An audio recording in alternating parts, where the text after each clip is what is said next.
on this. I want you to jump in with our next guest who joins us now. That's Jay Lehr, who's the science director at the Heartland Institute. And Jay, you hear what Chris is telling us. It seems like things are getting worse here. They are getting worse, and there's nothing good happening with the reactors.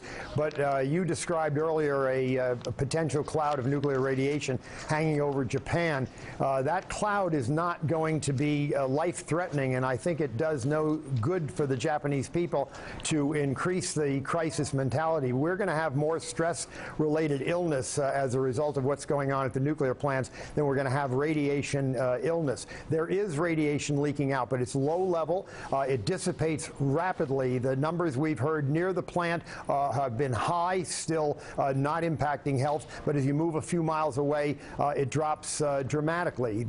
We've never had any loss of life in a nuclear power plant anywhere in the world among 444 operating plants except Chernobyl, and I'm hopeful we won't have a loss of life here. But what I'm quite confident of is that even in the worst case, whether one of these plants actually has a major explosion, whether there's a major release of a low-level radiation or a total meltdown, the ultimate impact on human health in Japan will be very insignificant. We know this from the worst case in Chernobyl, where we had a plant blow up without a containment structure. Tons of radioactive material went into the air, and people predicted that thousands would die, the cancer rates would increase. In fact, after 10 years of studying it, the UN has put out 3 reports indicating that those things did not happen. The total loss of life was 50 in the explosion from direct radiation, 1,000 cases of leukemia in the village of Chernobyl, 998 were cured. So I think right now it would be better to at least reduce the fears of the people with regard to nuclear radiation sickness.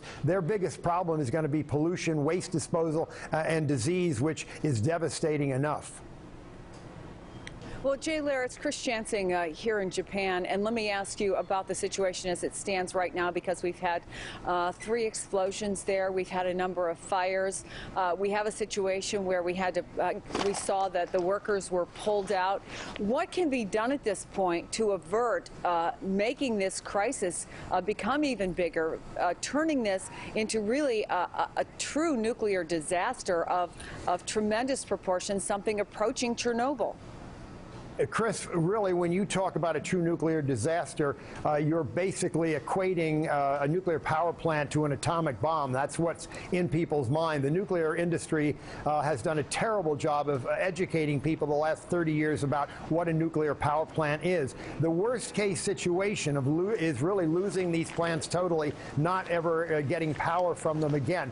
The nuclear engineers in Japan are doing an amazing job. These people are very courageous. They're working right in the plants trying to stem it. Now, time is going to work for us because these plants have been shut off. What we're dealing with is residual radiation that is still hotter than we want it to be. We've tried everything to cool it. We've had pumps fail. In time, it's going to cool itself. In the meantime, though, we have structural problems that is allowing low-level radiation into the atmosphere, and that is a problem. But it is not going to have a long-term health risk. So it just doesn't do anybody any good to draw an analogy with a major nuclear disaster. This is not going to be a major nuclear disaster of either the proportion of Chernobyl or of an atomic bomb. It isn't that way. People just don't understand it.